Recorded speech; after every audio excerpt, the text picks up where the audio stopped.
Hello world, welcome to another episode of CSL TV. I'm your host Sean Slattery, and in this episode we're going to build ourselves a home lab. So cue the intro.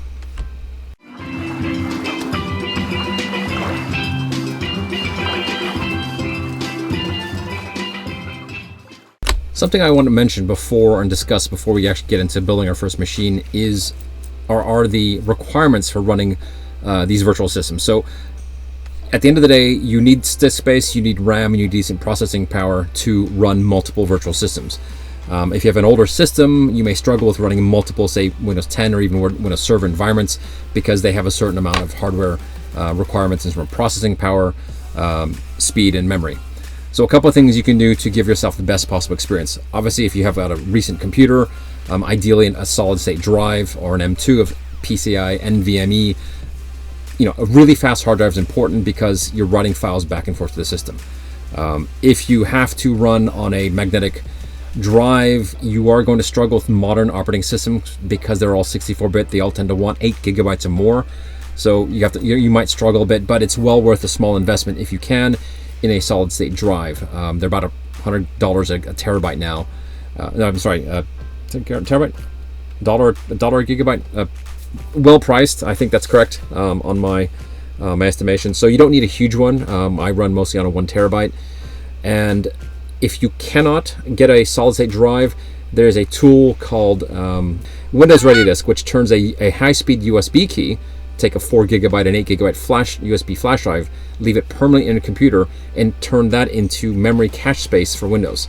Since that USB key runs faster than a hard drive, it can actually dramatically improve the performance of your system. So storage is out of the way. We talked about that. You need space to store the files. You need a high-speed drive to do the file transfers, processing power as powerful as you can run, and then it really comes back down to memory. Because most 64-bit operating systems want 8 gigabytes of memory or more, that's because it's 64-bit code. There's no getting around that. You can cheat and over-provision, meaning if you wanted to run two 8-gig systems and you only had 8 gigabytes of memory physically, it will allow you to do that, but it will begin to struggle as all that memory, what should be in memory, gets stored on the hard drive, hence back to the hard drive speed discussion. So in our case, what we typically run on are HP ZBooks. They're really good workstation class laptops, and in our case, my case right now, I'm running on a 64 gigabyte of memory, 1 terabyte NVMe, and I have an i7 11th generation, I believe it is. So I can run 3 to 4 virtual systems, virtual servers very comfortably before just the amount of threads and processes and applications tend to get a little slow. But if you're just running 1 or 2 for testing and whatnot, it's generally okay. You'd probably want to reserve at least 8 gigabytes for your own system. So if you want to run 1 8 gigabyte Windows workstation for playing around, you're probably going to want a 16 gigabyte system in total before you do it. So with that, let's get started with building our first machine. Okay, what you see here is my actual installation of VirtualBox 6.1. Whatever it is, 43. I think it's the latest 6.1 build at the moment, 42.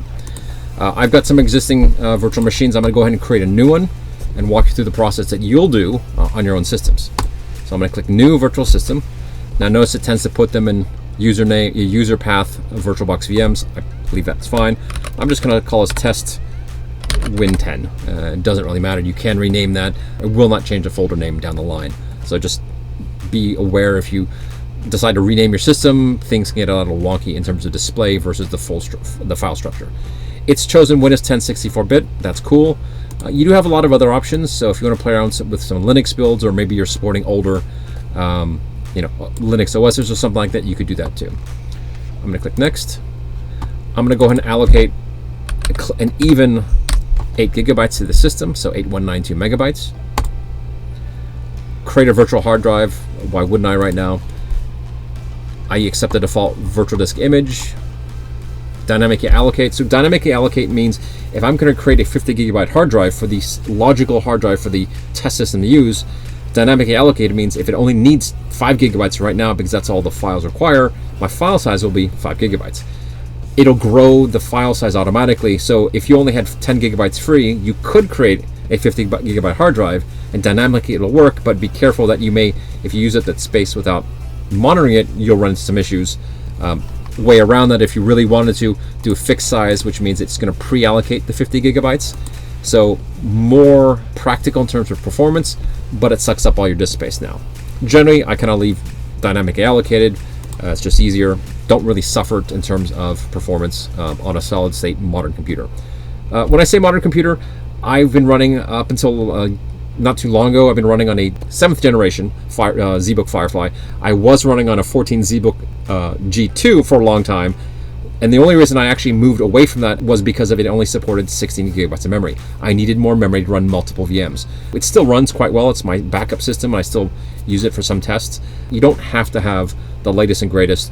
It does help, but it's not an absolute requirement for that. You can still use an older system with great success. You just have to manage how many virtual systems you might be running at a given time.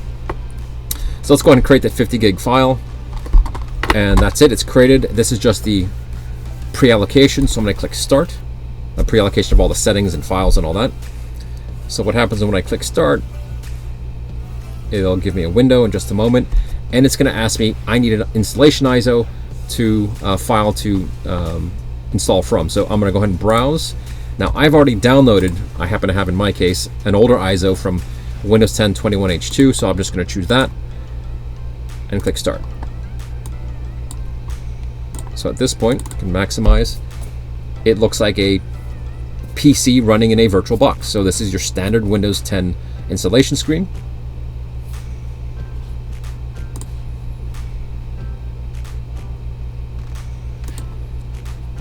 So I can click in there, bring my mouse into the inside window. I tend to use keyboard more. It's just a little faster. So I'm just going to go Alt-N for next. I'm going to install now, so Alt-I in my case. You could click if you want.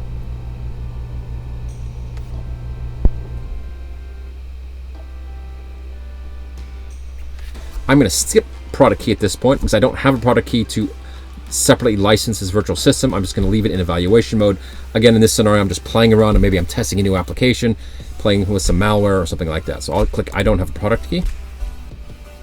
Now you get the choice with Windows 10. Quite often you get multiple builds. I'm going to go ahead and choose a Windows 10 Pro. That's what I actually have running on this system right now. So scroll down through that. The end versions, if I remember correctly, are for specific export regions, so generally don't want to mess with those. Just stick to what you actually are used to working with. In my case, it's Windows 10 Pro. Alt-N for next. Accept the license terms. Alt-N again.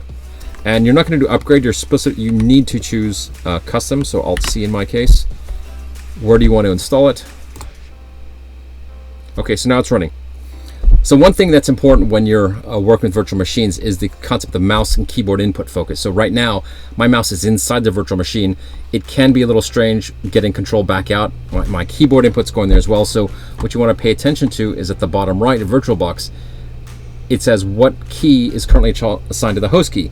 In my case, it's the right control key. So if I hit right control on my keyboard, it explicitly brings my controls out to my operating system, my host, so that anything I do is not actually translating. If I type, it's not going into that window. I can work normally and on. So it's important when you're using virtual machines to make sure where your input's going. If you type too quickly, you could be sending keystrokes to the wrong system, and sometimes bad things can happen with that. So with the magic of video editing, we're going to time travel again, and we'll just let this install finish.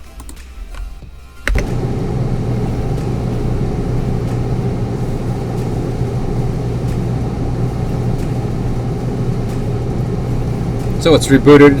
It's going through the first boot following the install. This will take a couple minutes. So see you in the future in a moment. Okay, so we have some progress. Who's going to use this PC by default? Now, normally I would not use my name, so I'm going to create an admin account. It's always advised to keep a separate admin account from your daily driver, your everyday user account. And this is just a test system, so for test systems I tend to keep things really simple. I use something really easy and short to type, so I like using the word red. So my password is red. My security question is, answers are always red. Honestly, I just choose. This is just to get through the menus. I'm just trying to get the basic setup going.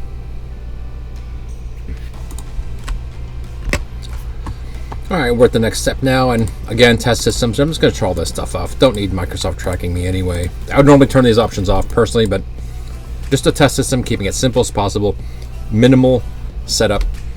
Don't need to customize. Go ahead and click skip.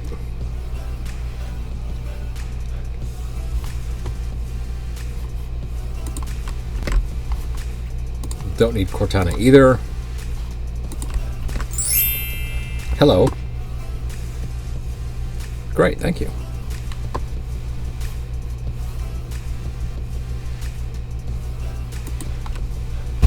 Okay, we got there, and standard new setup. We're going to allow it to discover. That's fine. First thing I want to do actually with a new VM, and this applies to VirtualBox as well as to VMware and Citrix and XenApp or whatever it's called these days, and Hyper-V and all that, is install the drivers into the guest system, or sandbox, if you will, or that we're playing with, to make sure that it just helps the whole process of managing the processor consumption, RAM, and all that, and allows for some easier integration of the user interface. So notice right now, for example, my mouse kind of stops halfway. I have to sometimes fiddle with my host key. So I'm going to go into devices and install the CD image drivers. And what that does is it mounts a virtual image file onto the virtual CD drive. And let's just go ahead and run the VBox additions. Install this really quickly.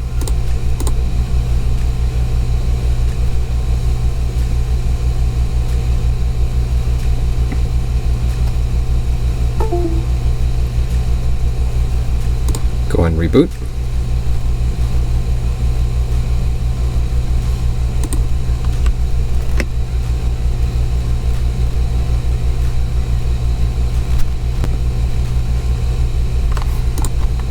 And now you see the mouse transfers cleanly between the two.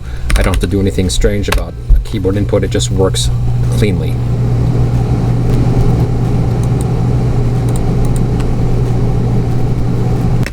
So now that I've got my system built, with the virtual extensions, I can do things like personalize the screen resolution. That works a lot cleaner. You want to choose that. Things like that become very clean and automatic between it. I should have internet access, so let's double check that. So at this point I can do any kind of my tests. If I was evaluating a phishing link, for example, or something that might be suspicious, I would go into a VM to test it out. If I'm playing with new software, I might do that through, I would typically do that through a virtual machine as well. So let's just get through the usual setup business.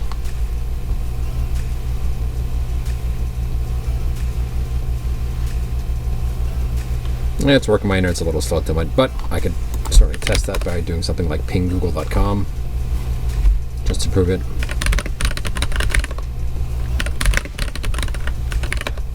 There we go. So it's working. It's just a little sluggish at the moment. Not a big deal. Okay, so there we have it. We've built we've downloaded an ISO for Windows 10.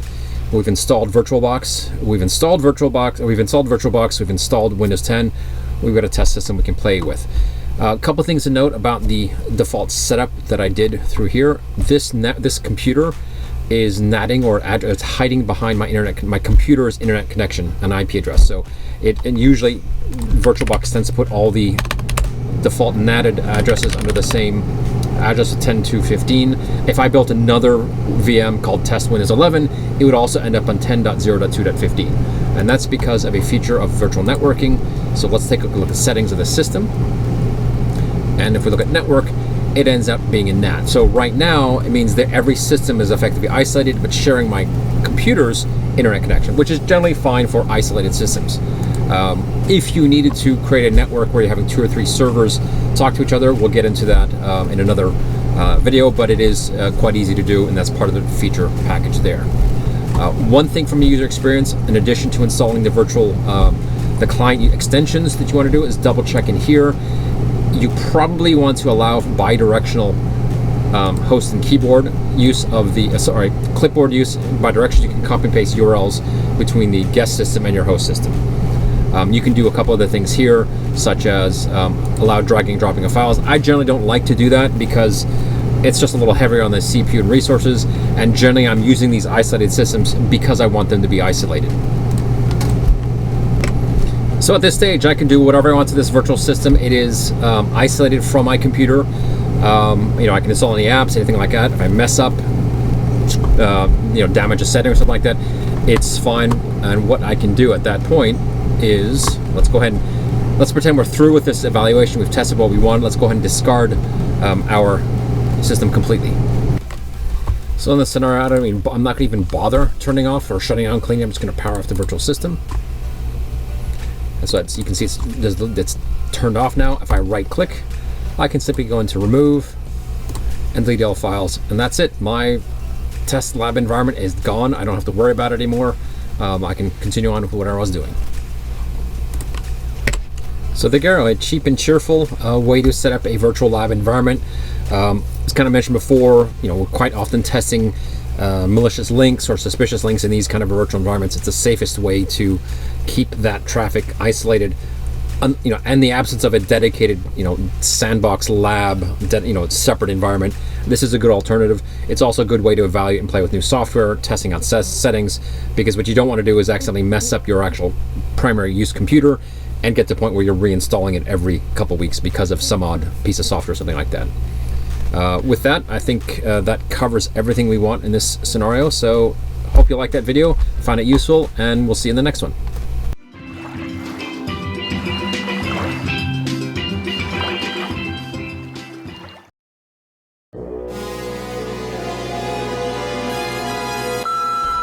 And this week, we're going to build ourselves a home lab, like computer substance. And this week, in this episode, thank you, AC. That's just bad. And this, take 345. Windows. Oh, I've completely drawn a blank now. I'll look it up in a second. Whatever the tool's called, I'll dig it up in a second. Ready disk. You saw me click. Okay, sorry. Cut. Chop all that stuff out. Pause, and we'll continue the edit.